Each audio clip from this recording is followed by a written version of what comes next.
ఈ రోజు మనం టెంకాయ మసాలా చేద్దాం. టెంకాయ కాదు, వంకాయ మసాలా చేద్దాం. సో ఇప్పుడు మనం వంకాయ మసాలాకి కావాల్సిన ఇంగ్రీడియంట్స్ ఏంటో చూసుకుందాం.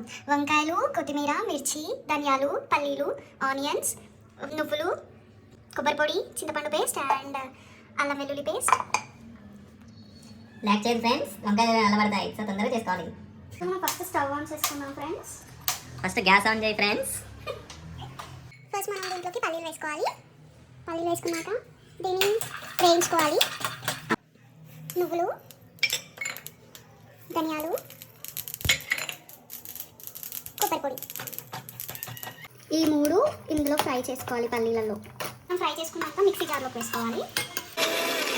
ఇలా మిక్సీ పట్టుకోవాలి. ఇలా సన్నగా రవ్వలుగా మిక్స్ చేసుకోవాలి.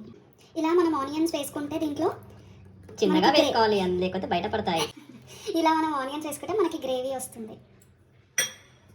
ఇలా ఈ ఆనియన్స్ పేస్ట్ని కూడా ఈ పేస్ట్లోకి వేసుకోవాలి. దీంట్లోకి మనం కారం వేసుకోవాలి అండ్ ఉప్పు, పసుపు, ధనియాల పొడి, గరం మసాలా, అల్లం వెల్లుల్లి పేస్ట్, చింతపండు పులుసు.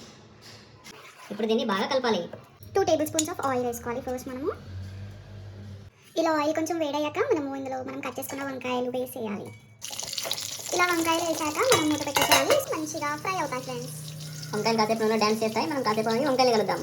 ఇలా ఫ్రై అయిన వాటిని వంకాయలు అన్నిటిని ఒక ప్లేట్లోకి తీసుకోవాలి. జీలకర్ర వేయాలి ఫ్రెండ్స్. ఆ తర్వాత మనం మసాలా దినుసులు వేయాలి ఫ్రెండ్స్. తర్వాత దీంట్లోకి ఆనియన్ వేసేసుకొని ఇలా onions light golden brown colour అయ్యాక ఈ మనం చేసుకున్న పేస్ట్ దీంట్లోకి వేసేయాలి. దీంట్లో 1 కప్ వాటర్ పోసేయాలి. ఇలా ఆయిల్ పైకి వచ్చాక దీంట్లోకి మన వంకాయలు వేసేసుకోవాలి. మనం ఫ్రై చేసుకున్న వంకాయలన్నీ ఈ మసాలాలోకి వేసుకోవాలి. వంకాయలు ఏంటి ఎలగలెక్కి? ఎలకలు కాదు, వంకాయలు ఇవి. ఇలా ఆయిల్ పైకి వచ్చాక ఫ్లేవర్స్ అన్నీ వంకాయలోకి వెళ్ళిపోతాయి. ఆ తర్వాత మనం కొత్తిమీరతో గార్నిష్ చేసుకున్నాం.